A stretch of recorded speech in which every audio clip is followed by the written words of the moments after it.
Sarianides, and this morning, as always, I'm joined by my partner John Lyons from WEI and my other partner John Sapochetti. Gentlemen, first things first, happy Easter. Happy Easter, guys. A little earlier than usual for us, but a lot to get to this morning. I'm looking forward to it, guys. Yeah, happy Easter to all. You guys have a lot more on your plate than I do. I'm a single guy, so I just show up at whatever time and just devour food. That's my contribution Right. to You the put whole stuff thing. on your plate. I do put stuff on my plate, yes, and go back several times to fill it up again. All right, then we got plenty to talk about today. Of course, the owners' meetings this past week in Scottsdale, Arizona. We're going to start there. We're also going to preview the wide receiver and linebacker positions for you as well. But as I mentioned, gentlemen, I do want to start there with the owners' meetings this past week in Scottsdale, Arizona. A lot to take away from a Patriots perspective in terms of what owner Robert Kraft, even Elliott Wolf, who was on with Kay Adams, and Mike Vrabel had to say while they were out there this week. And we could start with Mr. Kraft. Of course, he met with the media on Monday, the local media and the national media. Talked about this past season, and obviously the goal remaining the same, to be a consistent playoff contender and to get to the Super Bowl. I didn't take too much away from what he said. I think the most important thing that he talked about was the 18-game schedule and eventually moving to an 18-game schedule. He seems to have become the face of the owners, or at least a mouthpiece for the owners, in regards to this 18-game schedule. Let's start there. And John Lyons, I'm going to start with you. What are your thoughts on the 18-game schedule? Are you a fan, not a fan? When do you think we could potentially see it? Yeah, to put it mildly, I hate it. And I think we'll see it by 2027 or 2028. And the reason, I hate it for a few reasons, guys. One, the player safety aspect. And look, the players deserve some blame here. They voted for the 17-game schedule, so they're part of this process originally.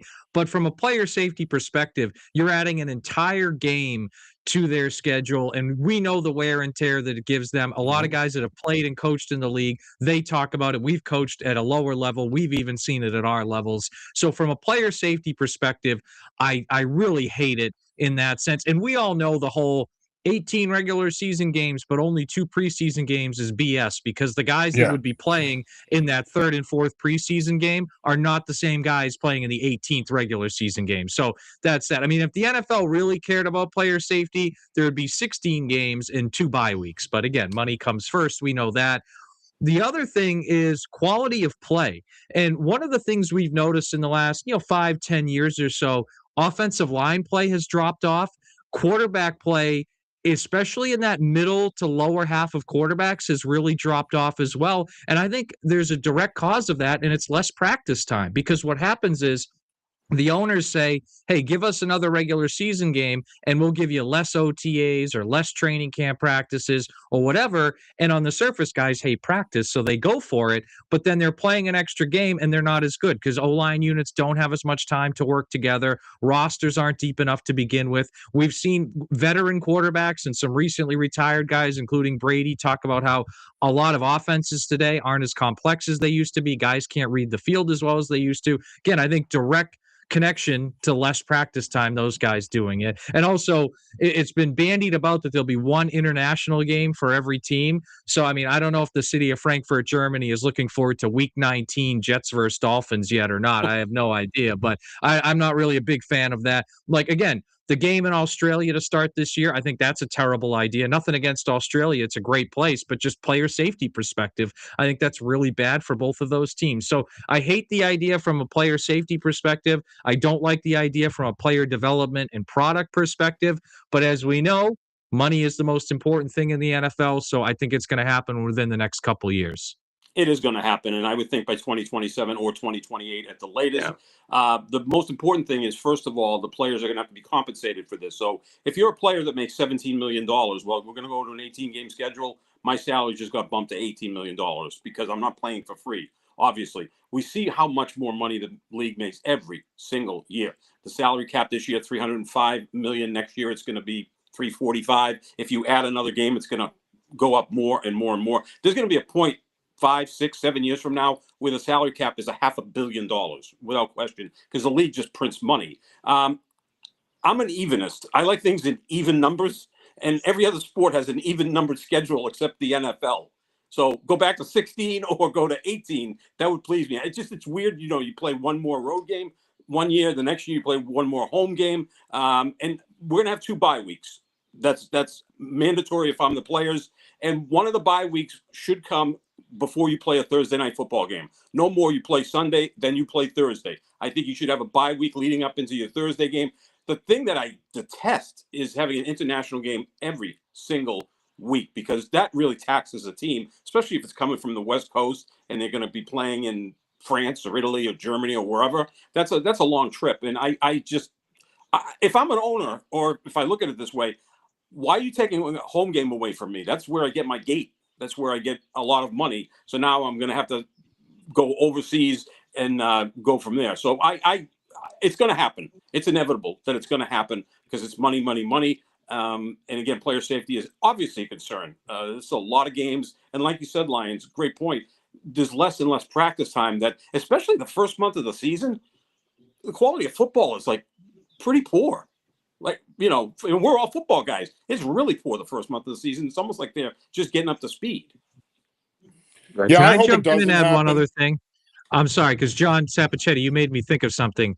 I also think the NFL, there's a fine line that they're approaching of oversaturation. And like you mentioned with the Yes. international game, Yes. because now we're talking about, you know, it used to be games on Sunday, Monday, and then Thanksgiving. Now it's every Thursday. It's Christmas. They're talking about a day before Thanksgiving. They have Black Friday. There's going to be Tuesday night action in the NFL before we know it. I feel like I think, and then now, like, if an 18 game schedule, we're talking, you're going to be playing the Super Bowl in mid to late February every year. Like, I think there's a risk here of oversaturation where, again, that won't be a thing for probably 3 or 4 or 5 years. But is there a point 2030, 2031 where people are like, yeah, you know what? I don't need the NFL 6 days a week. It's a little bit much, and I've kind of had enough. And it also sets teams back in the offseason. Like, bad teams might stay bad because they have less time to hire coaches, less time to get a program going in the offseason. Free agency and the draft will be more of a crunch. So I just think there is kind of a side concern of mine, the oversaturation element. Well, and I think the other part of it to keep in mind here is, and I'm glad you brought it up, Lyons, it's the fact that now this is going to bump the calendar back. So now the draft probably is the first weekend in May, and that could be an issue depending on whether or not it bumps up against Mother's Day. Who knows if the league even cares about that? But I look, I like the idea of the only thing I like about this is the fact that you would be playing the Super Bowl President's Day weekend and people can have Monday off. Outside of that, I hate the idea of adding another game. And I don't think the players are going to go for it that easily. I think there's going to be legitimate pushback there. I don't think the players are just going to say, all right, give me the extra million a game and I'll do it. Because as much as we think money talks, I think at some point, if you're the players union, you need to draw a line in the sand. Because if you give them this 18th game, how far away are we from the league wanting a 20 game regular season? Like, we're not that far away from it. These owners are gluttonous. They don't care. All they care about is making money. They just want to make money, and the players are pawns in their game. And I think at the end of the day, that's all that they're about. That's all Goodell is about. So if I'm the players union, I push back on this. I don't just sit there and say, all right, if you give me the second buy and the extra mill a game, I'll do it. No, the hell with that. I think you push back, because I think at the end of the day, you both bring up good points. I think that the quality of play is going to suffer. For one, you're continuing to oversaturate the game. I think the other part of it is, and Lyons, you bring up a great point. I don't think we're even 5 years away from them wanting to own every night of the week. This is a league that wants to own every month of the calendar. Now they want to own every day of the week. It's getting to the point where it's ridiculous. And I think what you're going to end up seeing too is, I think the other sports leagues are going to push back. I don't think it's just going to be fans tuning out and saying, we're good, we don't need football on Tuesday nights. Look, I love football more than anybody I know, but I don't need the NFL in my life more than twice a week. I really don't. And I prefer the high school and college game. So for me, I don't need the NFL on a Wednesday night. I need a break from the NFL. I hate Thursday night football. I wish they didn't play Thursday nights. I think it's idiotic. I think we should go back to Thursday night should be a college football night like it used to be. And this is why I've grown to dislike the NFL, because as much as I love the game, I don't like the NFL. I think we talk about it way too much. I think it's way too involved. I think it's and to be honest with you, it's okay to have some dead time in the calendar. It's okay that you're not top of mind or front and center when it comes to coverage. It's okay if the other leagues get some of that time too. And I think, John, again, Lyons, I think your point is really, really important here, where eventually the fans are going to tune out. They're going to be like, you know what? We're good. I don't need to watch a game on a Tuesday night. I'm out. So Well, let's there's a ask fine yourself. line here, and they've got to be careful because they're towing that line now. Ask yourself, like, if the Patriots play on Sunday, and then the next week they play on Wednesday, and then the next week they play on Tuesday, and then they're back to Sunday, but then it's Sunday night. Like, you're going to lose some people. Like, again, that's one of those things that sounds fun maybe for some people to say, but then when you really put it into practice, I don't think it's going to be very fun. And a lot of people aren't going to really, even this year, those games, Christmas Day was a Wednesday, and you had games on I mean, were those really compelling games? No. Yeah, like, yeah. yeah. And I love that they were terrible because it's a gut punch to this league. And I refuse to watch those games. I'm like, I'm not going to do it. I'd rather watch a college bowl game, a meaningless college bowl game, than to watch a crap NFL game. And that's what those games were. They've already experimented with this, right? You look at the Kansas City Chiefs schedule the last 2 years. They played every day of the week. Of course, they're always in prime time. Monday, they played the Wednesday game. They played Thursday. They played Friday last year or the year before. Obviously, Saturdays and Sundays. Like, if you're a Chiefs fan or a Chiefs player, it's like, when do we play next week? What day of the week do we play next week? Yeah. And you're so right. Mark Cuban has said it. Pigs get fed, hogs get slaughtered. And this is where you're headed to this. We love football, the three of us, right? But by the time that Super but not Bowl the NFL. I'm really going the other way on the NFL. Well, but we love football in general, okay? But by the end of the Super Bowl, I was spent. I didn't need to watch any more NFL football. That was enough. It was a long season, took us into February, and we were ready to move on and consume other products. Yeah, no, and I think that's, and then the international game part of it too. Oh. I mean, why do you need to play? Why does every team need to play one international game? Why? I don't get the point of that. Does the NFL really need to be in Australia? I mean, I get Brazil, even though for a long time I didn't. I guess it's their second biggest sport behind soccer now, apparently. But I don't understand. What's next? Are we going to play a game in New Zealand? Are we going to go to Tasmania and play a game?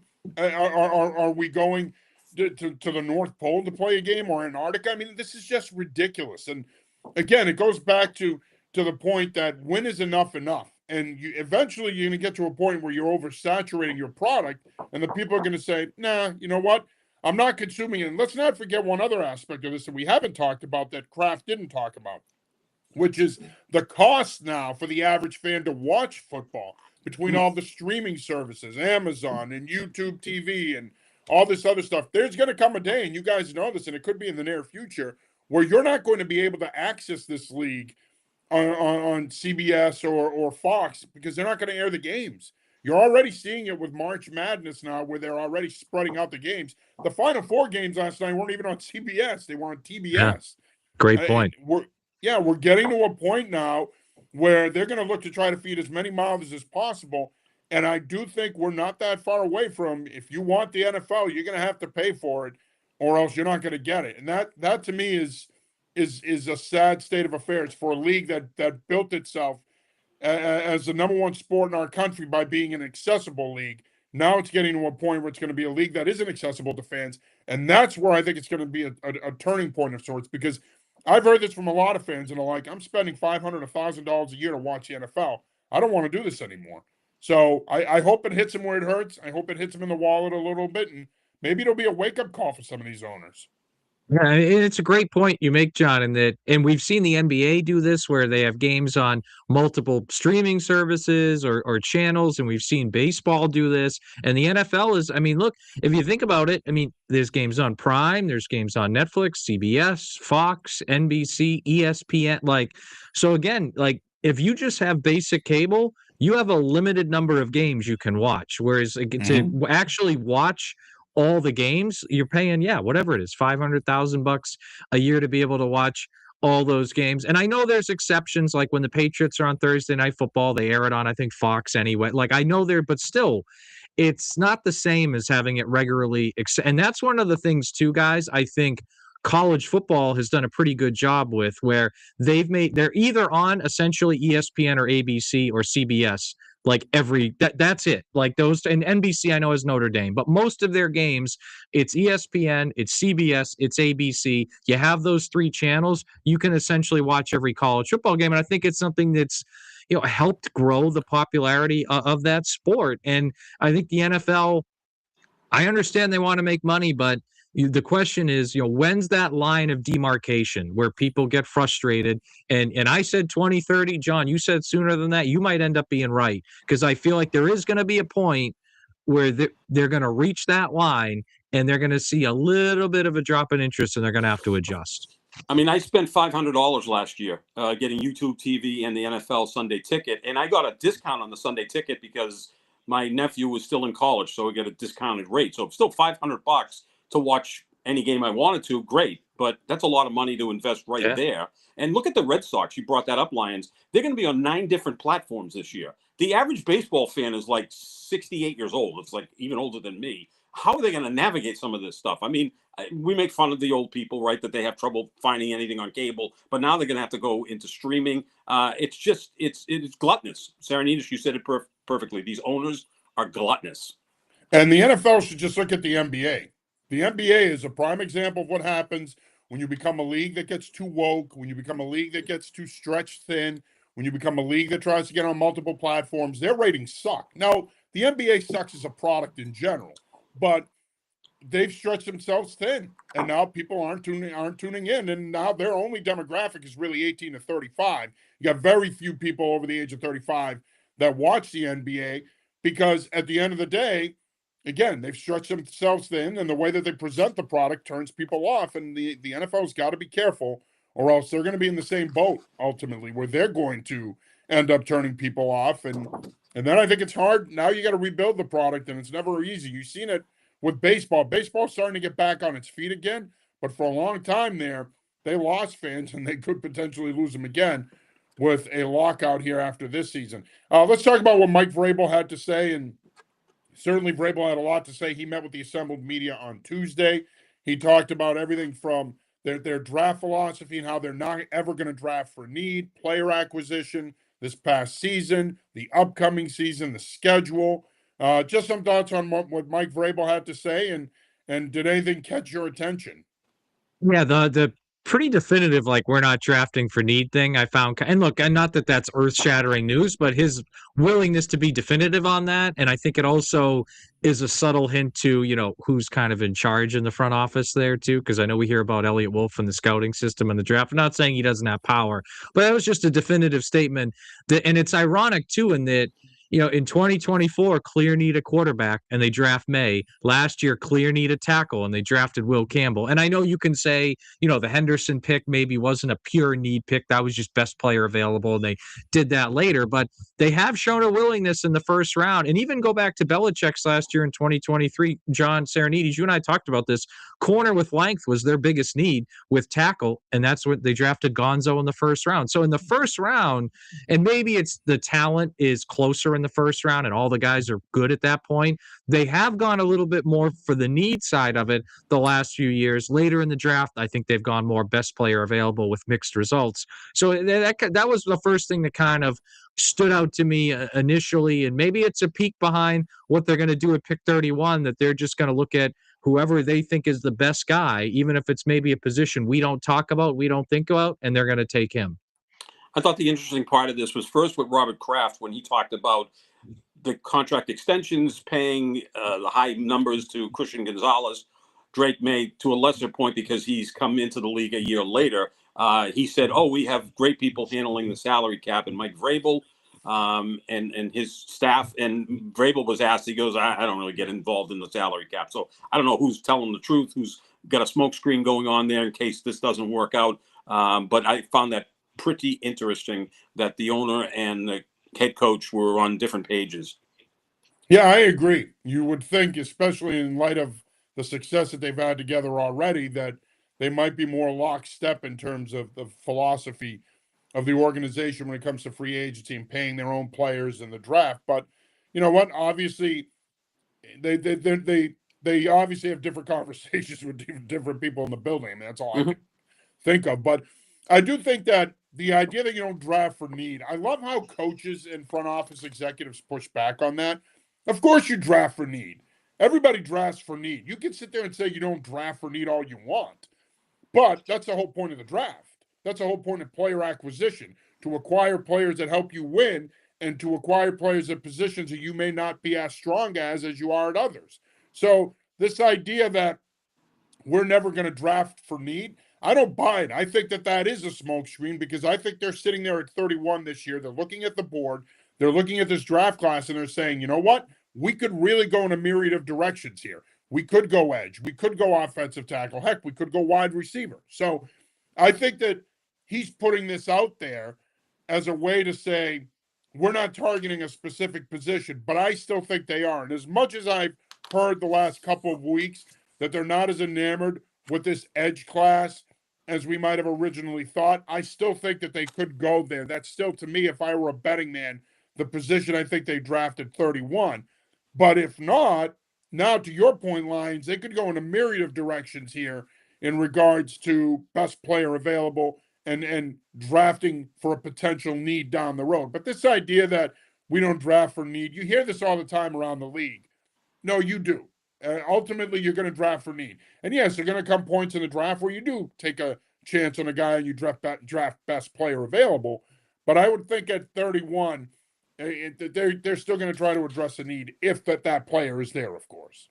Yeah, and I think actually the 2023 draft is a good example where Gonzalez was probably the best player available and he was a need for them, so they took him. But then late in the draft, like Kayshon Boutte was just kind of a guy they took a flyer on who had potential from his freshman year and they felt was the best player available. And obviously Gonzo's been better, but I mean, both have worked out. And I think, look, you draft for need, you just can't be stupid about it. Like, if at pick 31, they think the best player on the board is Ty Simpson, well, you're not going to take him because you have Drake May. Like, you know what I mean? Like, and not to state the obvious, but I think, yeah, you draft for need as long as you're not stupid about it. Or if you have 3 needs and there's a player at one of those needs that's much better than the other 2, then yeah, take that guy. Like, that, to me, that's what it comes down to. And I think that's what, if you're the Patriots, you can make a case for that first round pick. It's several different, but like you said, John, with the myriad of options, like you could obviously edge is probably their biggest need, but you can make a case at tackle. You can make a case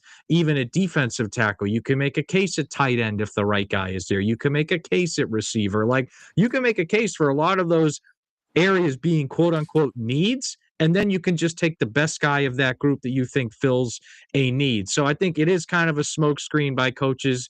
As long as you're not an idiot about it, you can draft for need. All right. I got the head nod from Sap, which means he's good. A couple of other things that he talked about. Christian Gonzalez, I thought the quote he made that he said about Gonzalez was pretty interesting. He said, we want to make sure that we draft extremely well, and then we identify the guys we want to keep with us and that have earned long-term extensions with us. Christian is certainly one of those players, but I can't comment on ongoing negotiations. So that means they're talking to him and his camp about an extension. The question now is, do they get it done this offseason?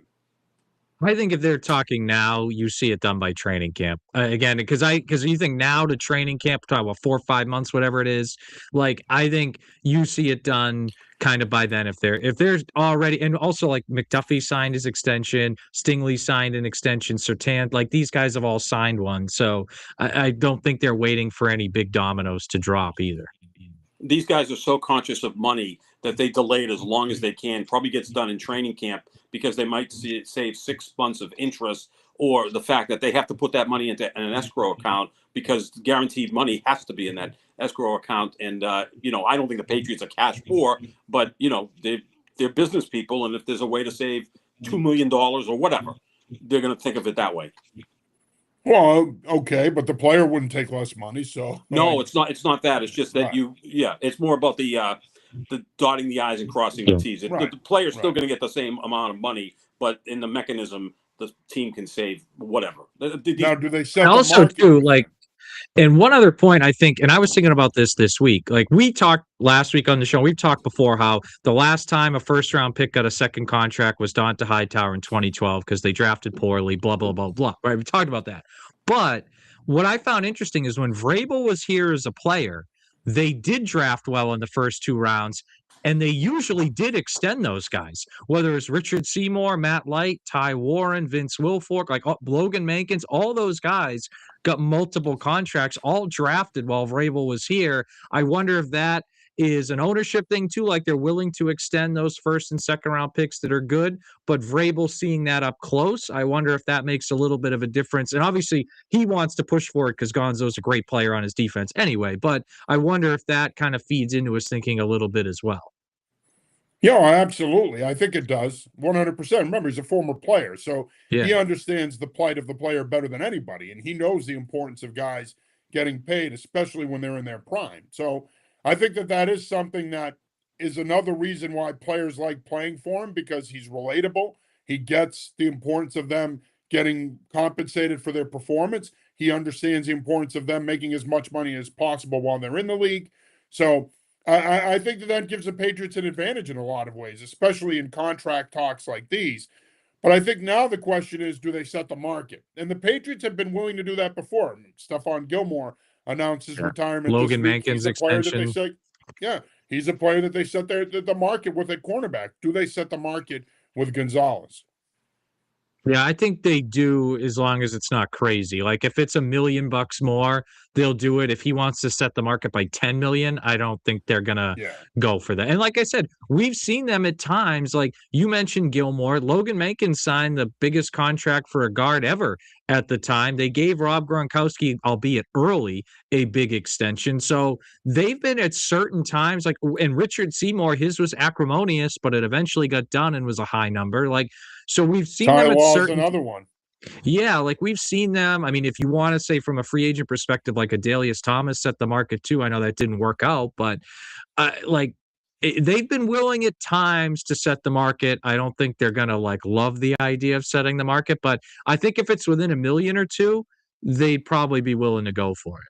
I would guess 4 years, 132 million, AAV of 33 million. That sets the market. But like you said, Lyons, you're not going to blow away the market because that's just not how things really get done in the NFL. The next corner that's going to come up for contract negotiations will probably make 34 million a year. But this guy is an elite corner, one of the top 3 to 5 cornerbacks in football. You drafted him in the middle of the first round. You developed him.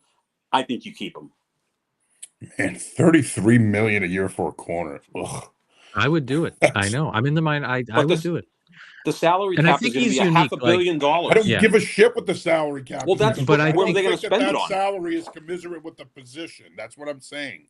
I think for it's one of the 5 most important positions. No, that's why Kansas City and the Jets were so willing to move on from those guys. Okay, what are in my opinion, 5 most important positions? All right, we don't need to. No. We don't need to do that. If you're going to disagree with me, then I have to. So it's quarterback. No, you don't. You can have an opinion without listing your 5 most important positions. Well, it's not going to take long, but go ahead. No, you go ahead. Say what you got to say. Quarterback, left tackle, wide receiver, cornerback, and edge rusher. Those. I'm still not paying him $33 million a year, but anyway. I mean, for me, maybe I lean too much on scheme, guys, but I just think I don't care what the salary cap is. At what point are we going to get to a point now? Now the Patriots are going to find out why they had it so good all those years with Belichick and Brady, because next year we're talking a May extension. Now you're really going to have to pay these guys. Mm-hmm. And we can sit here and say whatever we want about what the cap number is going to be. It's not about the cap number. It's about real money, real cash. Greg Bedard talks about this all the time, and he's right. And I think at the end of the day, what it comes down to is that's a lot of money to invest in a position, albeit it's an important position, but that's a lot of money to invest in that position where if you're willing to turn it over a little bit and you're willing to work with certain players within your scheme, I'm not saying you're going to get the same player, but you could potentially get similar production. That's all I'm saying. Yeah, I would pay Gonzo because I think he's top 3 at the position, and I do think that's an important position. But I'll say this, Sarianides, to your point. I think that you can find a lot of really good number 2 corners without paying a lot of money. And I think you can find some good slot corners, and there's a gap between slot corners. I think the cornerback market, to me, there's the top 3-4 guys, and then there's a gap. Like those two, because I think if you truly have a top 3 guy, like a Gonzo, like a Stingley, it allows your defense to do things that otherwise can't do. And I think we've seen, like you mentioned, the Chiefs, like they traded L'Jarius Sneed, but they had Trent McDuffie there. And now that they moved on from McDuffie, I'm not going to be surprised if one of those 2 first-round picks is a corner. Like, I think you do want a highly talented guy there. That being said, though, this is where now we've heard about the new scouting system. I think they had a good draft last year. This is where it comes in, because if you give Gonzo a lot of money and then next year you give May a lot of money, in a year or two, let's say Will Campbell is worth a lot of money or Henderson is, that means great, you've drafted well. That also means, though, that you're going to need Craig Woodson to be a good contributor on an affordable contract, a guy you drafted in the middle of the draft. That is going to mean the next corner you draft in round 3, 4, or 5 is going to have to be a guy that you hit on. And that's going to mean that if you draft an off-ball linebacker this year in round 3 or 4, he's going to have to hit and be good. Like, that's where now they're going to have to be good on day 2 and day 3 of the draft to compensate. Like, we've seen it. And look, you mentioned the Belichick Brady years. Like, they paid Gilmore a lot of money. They paid Revis a lot of money for a year, right? But at those times, like, you had Malcolm Butler making, rookie salary money and playing well. Like, so you got, like, that's where it comes in. If you're going to pay one of these guys a lot, fine, but you're going to have to compensate for that by having other guys at lower contracts. Like you pay Rob Gronkowski a lot of money and James White's really affordable, and they're both big pieces of your offense, just as an example. Yeah, no, I agree. A couple of other things that came up from his media availability. He talked about the development of May and how he was pleased about that. He's really excited about this tight end class, which I find interesting because there's only one potential first rounder in the class. And of course, that's Kenyon Sadiq from Oregon. But where I do agree with him is that this is actually a pretty good tight end class in the middle rounds. I think you can get some real value there. And as we've seen through the years, a lot of your all-time great players at that position were drafted in the middle rounds. So, I mean, they could potentially find a guy on day 2 that they view as a long-term replacement there for Hunter Henry. He also talked about Travion Henderson, apparently made a comment. To be honest with you, I didn't see it. I don't know what he said, but apparently he had a social media post that was controversial. And he announced that they'll be doing a joint practice with the Philadelphia Eagles this year. So that'll be interesting as well. Of course, the Eagles were in town a couple of years ago for a joint practice. Yeah, just one comment on that. A couple of years ago was JV versus varsity when the Eagles came to town. So I'm actually really interested to see this year because, look, I don't think that's going to be the case this time around. No. And look, whatever team A.J. Brown is on, either way, like I'm excited to see how do the Patriots, because the Eagles are a team talent-wise in the neighborhood of Seattle that beat them in the Super Bowl, in the neighborhood of those good AFC teams are going to see. So that's one thing I am interested to see. How do they, match up with them in a joint practice? All right. Let's move on here and let's talk about the NFL draft. Last week, we previewed defensive tackle and tight end, and this week we're going to be previewing what we consider to be their 3rd and 4th most important draft need, and that is wide receiver and off-ball linebacker. We're going to work backwards, so we're going to start with their 4th need here, off-ball linebacker. I think we have this need a little higher than a lot of other people do, Lyons. I don't think that a lot of people view it as big of a need, but when you look at their depth chart, they did add KJ Britt. You bring back Christian Ellis. You bring back Robert Spillane. Those 2 guys will be your starters. But you did move on from Jelani Tavai. That's a big loss. You'd think Britt's going to step in and replace him there.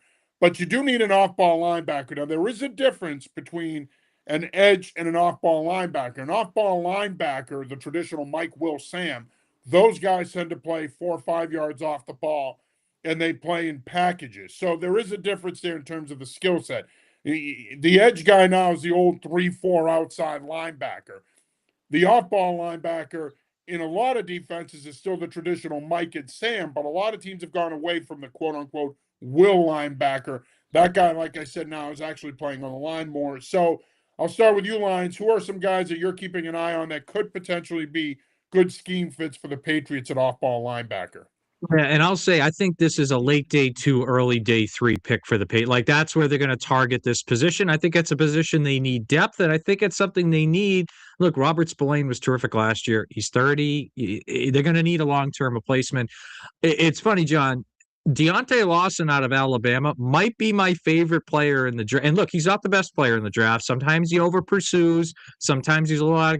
but I really like this guy. And I think as a developmental guy, he's almost the same size as Spillane, 6'2", 228. I think he moves really well. I think he's got good instincts, just like I said. Sometimes I've seen him over pursue a little bit, but I really like this guy as a developmental pick for the Patriots. I think to me, he's a great round 3, excuse me, round 4 option for them if he's there. And it's interesting too, because like Jacob Rodriguez out of Texas Tech, that's a round 2 guy. I don't see them, going for him at that spot. But like Deontay Lawson, Anthony Hill, Aiden Fisher, like those are guys I'm like, man, late Bryce round Fetcher's 3. another guy that I could see being a really good fit for them out of Oregon. Like, I think there's a lot of intriguing day 3, like late day 2, early to mid day 3 options here. And I think it's something that I think we're going to see them target at that. I like Jacob Rodriguez. That's the player. And like you said, Lyons, you fall in love with some players that aren't first-round picks. Jacob Rodriguez is the guy I like so much, but is he going to be available with the third-round pick, or is he going to be available with the fourth-round pick? No, probably not. But the guy has such a great skill set, 6'1", 230. Isn't a traits guy, but he's a great leader, smart player, so productive. It just you know the guy is going to be all in on ball. His wife is a Black Hawk helicopter pilot. He played quarterback. Sarianides alerted me that he played quarterback in high school. He was recruited as a quarterback, which intrigues me because you get the sense that he knows a lot of what's going on the football field. So that's the player that I really like. But where he would be available, I'm not sure. I've seen him in different areas of the draft. But again, since it's their 4th or 5th biggest need, you're probably not going to spend a second-round pick on an off-ball linebacker. No, he's a top 100 player. I don't love him as much as a lot of other people do. I think he plays with really good instincts. I think he's smart, but I don't think he's a second-round pick. I wouldn't take him in the second round. But I do think one of those teams. He reminds me a lot of another Rodriguez, Malcolm Rodriguez out of Cal a couple of years ago, who ended up getting drafted by the Lions. I think he'd be a great fit there schematically. I think he'd be a good fit here too. I'm just not taking him in the second round. And as we said, the Patriots have other needs, even though Vrabel doesn't want to draft for needs. Patriots have other needs that trump off-ball linebacker. I do agree with you, though, on Lawson Lyons. I like him a lot as well. I like the athleticism, the range. I think he could play all 3 downs. He is a little undisciplined, and I do think he needs a lot of work in terms of identifying flow and plays after the snap. But I do think he's a guy that has a lot of talent and could be a starting linebacker in this league. I mentioned Bryce Fetcher. I mean, has there ever been a guy that could potentially be a Patriot in that 6'1", 230-pound mold? Former baseball player, gave up baseball to pursue football. High IQ guy who's the centerpiece of Dan Lanning's defense at Oregon. I like him a lot early to middle of day 3. And then there are some other guys as well. You mentioned Aiden Fisher. Had a really good year in Indiana last year. Again, another guy that fits that profile, that 6'1", 230 that they like. He's in that same mold as a Spillane or a Christian Ellis physically. And then there's a couple of other guys that are bigger guys like Jack Kelly out of BYU, who's more of a Sam linebacker at 6'2", 240, but athletic, rangy, can play on the line of scrimmage in sub packages and be used as an edge blitzer. He can do a lot of different things. So there's a lot of guys there that fit their scheme and the way they want to play. And I do think they do draft an off-ball linebacker eventually. When remains to be seen. But as we've seen through the years, off-ball linebackers traditionally not a position that teams draft in the first round. It's typically a position that they draft in days 2 and 3. So that's when we think the Patriots could ultimately potentially add an off-ball linebacker. Now, wide receiver. Some people think wide receivers their number 1 need. Some people think wide receivers their number 2 need. We have it listed as their number 3 need because we think that offensive tackle and edge are more important needs, and we're going to go through those needs next week. But wide receiver is interesting to me because it's the wild card position for this Patriots team right now. They could take one at 31, depending on how the board falls. They could take one early in day 2. They might not take one until middle of day 3. So it's a position that I think they want to address, and I think they will address. But when they address it, is super unpredictable right now. Do they like enough of what they have in that room, and do they think they can acquire A.J. Brown? Because ultimately, I think those are going to be the two reasons as to whether or not they take a wide receiver early or later. Yeah, and I think the elephant in the room is if they think they can acquire Brown, because if you think you can acquire Brown, I know we've talked about this ad nauseum, but that's a 2 or 3 year answer at X. So then you can wait and draft a guy next year if you want, or later in the draft. But if they're not sure, then I think there's some really intriguing guys, that late round 1 or into round 2 area, especially at X. I think the wild card too in all this is Kyle Williams. Like, do they think he's going to, like, is Romeo Doubs and Kyle Williams going to be 2 of your starters? Or do you need to find other guys? Where does Pop Douglas fit in as well? I'm curious to get your guys' thought. I think I don't want to call him an under the radar guy per se, but he's not a first round pick. He's probably a second round pick. Is Chris Bell out of Louisville, right? 6'2", 220, 72 catches last year, only 3 drops. But what really impressed me is I think 2 of his best games were against their best opponents. He had a great game against Virginia. In their win over Miami, he had 9 for 136 and 2 touchdowns. Like, I think that says something. Like, when you play at Louisville, you're not always playing against elite competition, but when he played good teams, No, but he he played plays really in a. well. To your point, I'm glad you brought him up, John. Not to cut you off. He plays in a pro style system though under Jeff Brom, Yeah. so he's going to about be game ready from day one.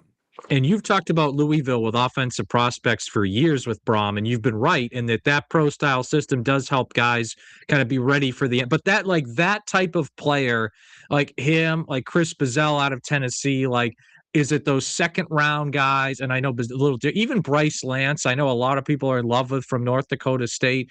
I'm a little iffy on him. I think there's a lot to like there. I think there is a lot to like there. I'm just a little, maybe I just have like Trey Lance nightmares from North Dakota State making that jump. I don't know. But like, I think there are some guys in the first round, but if you had to ask me today, I think their second round pick is a wide receiver. And they look at it and they say they think they can acquire A.J. Brown. They'll take a receiver in round 2 to kind of develop behind him for a year or two. They'll have Kyle Williams or Pop Douglas in the slot. Romeo Doubs will be the Z. And then they'll just kind of use Mac Hollins as he goes. Kayshon Boutte, I know this sounds crazy, might have to kind of fight for some playing time depending on how their wide receiver room shakes out. But they'll go into the year with kind of that group of guys. One guy that intrigues me is Elijah Sarrett from Indiana, 6'2", 210 pounds, very productive last year, 65 catches, 830 yards, 12 touchdowns. 4.6 40 is not what you would like to see in a wide receiver, but he's a big physical, good route runner, played in a lot of big games last year. Obviously, Indiana was on its way to winning the national championship. He just seems like a very dependable guy. And I'm always a big fan of good-sized receivers. And like you guys have said, with the wide receiver room, you lost Stephon Diggs. In theory, you've replaced him with Romeo Doubs. Now, the big question, like we all bring up like every week, is A.J. Brown. What's going to happen with that? If you do acquire A.J. Brown, you probably don't have to address it. But do you know you're all in on A.J. Brown because the move is not going to be made until June 1st? So, handshake deal, whatever, it's not a done deal. So you probably are going to draft a wide receiver. Like you said, Lyons, at least to have someone who can develop behind A.J. Brown, because we see that his play has gone down a little bit as he starts to enter his 30s, like a lot of those physical wide receivers have happened to them. I want to see them acquire an X receiver. I think they need that big traditional backside X receiver that can win one-on-one in contested catch situations inside the 30.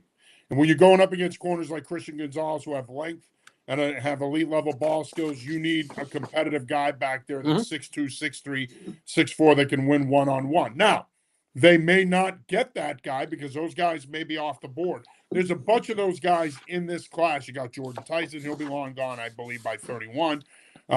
You've got Denzel Boston, who could be there potentially at 31. You mentioned Chris Brazzell from Tennessee. He's a guy that I think is a prototypical X receiver.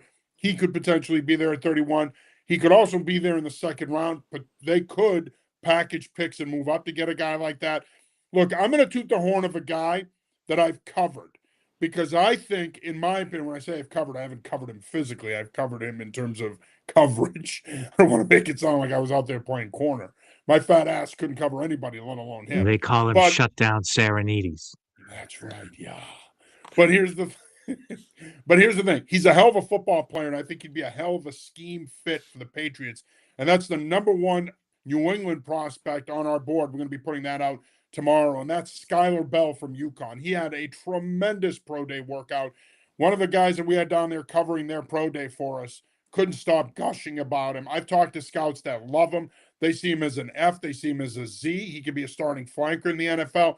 A lot of his game reminds me a lot of Diggs, that ability to get open underneath, identifying zone coverage, finding those soft areas, getting open, catching it, and getting vertical. He can do a lot of that stuff. But more importantly, he's a guy that can win not only as a flanker, but he can win from the slot. So on those slot fades inside the 30, he could be a real weapon for you. He's a sub 4.4 guy.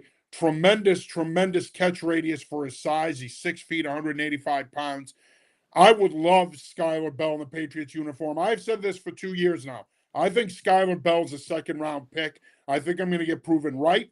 I think there's that one or two front offices out there that are going to see what I see, which is a guy, and I've seen him play in person. I've seen him at practice. I've seen the habits. I've seen the work ethic. I've seen the fluidity, the way he moves. I would love him in a Patriots uniform in the second round. I think he's worth a second-round pick. I think he's going to be a good pro, and I think schematically he fits what the Patriots want to do. So for me, I'm all in. If they're not going to draft the next, give me Skylar Bell all day, because I think he would fit that room and their timeline in terms of the development of that room moving forward. And I think the Patriots receiver room as a whole, like last year, they had multiple young receivers like Kyle Williams. They obviously had Efton Chisholm on the roster as well. And with 11 picks in this year's draft, they can use some of those to move up. But I'm not going to be surprised if they draft 2 receivers again, or bring in 2 rookie receivers again, and really try. And this is a deep group. They could do that. Yeah, and I wonder if in the next couple of years they're really going to try to turn this group over. Like 2 or 3 years from now, you see Romeo Doubs and then a bunch of other guys that aren't in, Kyle Williams, and then maybe a bunch of other guys that aren't on the roster right now in their receiver. Because I love Pop Douglas, and I like what he brings to the table. They didn't use him nearly as much as I thought they would last year, especially in the middle of the field. And Kayshon Boutte, I mean, if you trade for A.J. Brown plus you're paying Romeo Doubs, are you really going to extend Kayshon Boutte for big money? And same thing if you draft a guy in the second round this year. So I wonder and Boutte and Douglas come off your books after this year.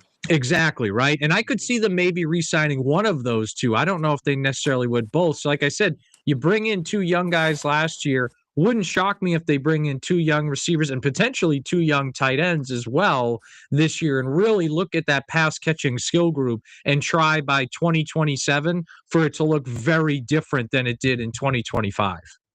They have 11 draft picks. I don't think they're going to use 11 draft picks. They'll probably package some to move up in the draft at some point. Another wide receiver that I find pretty intriguing is Eric Rivers.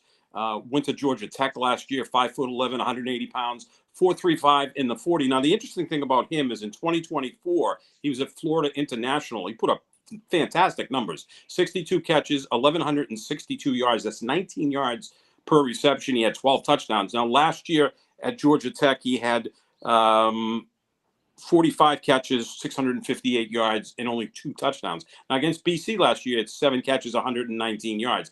I have no idea if the competition. You would have done that against BC last year. That's true too. Yeah, they were beyond awful on defense. Especially if you were covering me. Right. If you were covering me, I would have had a Jerry Rice type game. Absolutely, you would have fallen on your face after 2 steps. Stuffed up that little chin of yours. You wouldn't be too far behind. But this player is intriguing to me because he put up some great numbers at Florida International. Now, obviously, transferred to Georgia Tech to get money. Correct me if I'm wrong. Is Georgia Tech the best place to go for wide receivers? I mean, obviously Calvin Johnson went to Georgia Tech, but that was nearly 20 years ago. No, I don't think it matters. It doesn't matter. You just hit the nail on the head. It's about the money, and if you're going to get like the right that's what it was, right?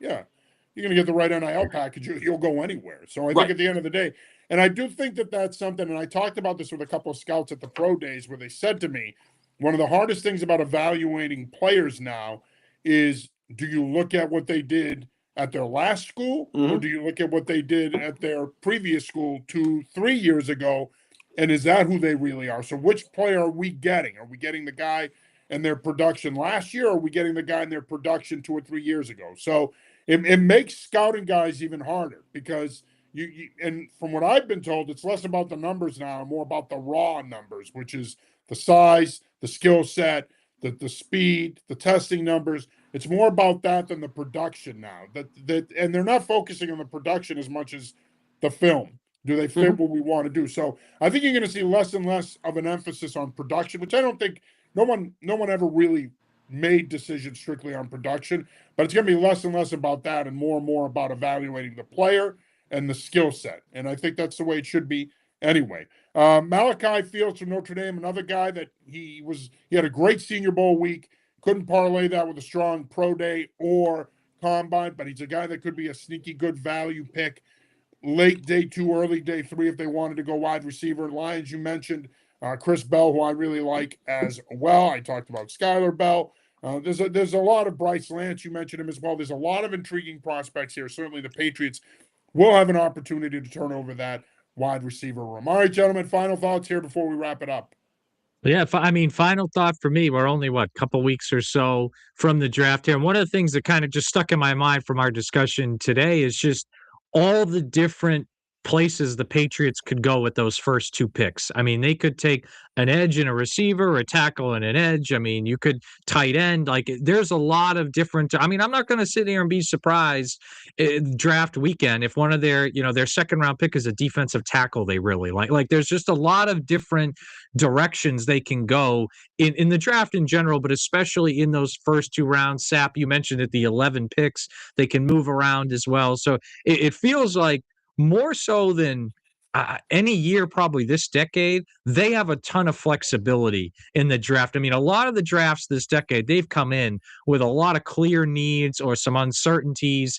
Now they, for the first time, maybe since 2020 or 2019, they have some real flexibility in the draft. And I think there's a lot of different directions they can go, especially in those first couple rounds. To your point, they're drafting 31st for a reason. They were a good ball club last year, and they still have a lot of needs to fill. And, but now you have to wait till nearly the end, or you are at the end of the first round. I still think there's a possibility they trade the pick for additional second round pick, whatever way they see it. They may trade back in the draft. They've done that before. But yeah, it's going to be intriguing to see what they do, because they have needs, but not necessarily like urgent needs, if that makes any sense. I sound like Yogi Berra at this point, but yeah, that's something that you could look at them doing in the next 2, leading up to the draft in 2 weeks. Yeah, it'll be interesting for sure. And when you're picking 31st, obviously you're coming off a great season. Yeah, means you played in the Super Bowl, but by the same token, now you have to also identify what you didn't have enough of to win you the Super Bowl, and how do you improve in those areas. And I think ultimately, I'd be surprised if they traded the pick. I obviously it's a possibility. They could trade up, they could trade down. Again, it all depends on how the board falls. And as I always remind people, when it comes to the NFL draft, beauty is in the eye of the beholder. If there's a player there that they really like, that they have at the top of their board, they could very easily, to your point, Sap, trade out of the first round, trade down 5-6 spots. If they think they can get that player there, then they'll do that, add the extra pick or 2, and get that player there. All right. Well, let's do this again next week, gents. Let's do it. Look forward to it. That'll do it for this week's episode of Patriots Pulse. For WEI's John Lyons, John Sapochetti, I'm John Sarianides. Happy Easter. We'll talk to you next week. That'll be Greek Easter, my Easter. So we'll be doing it again next week. But until then, have a great day and have a happy and safe week. Peace.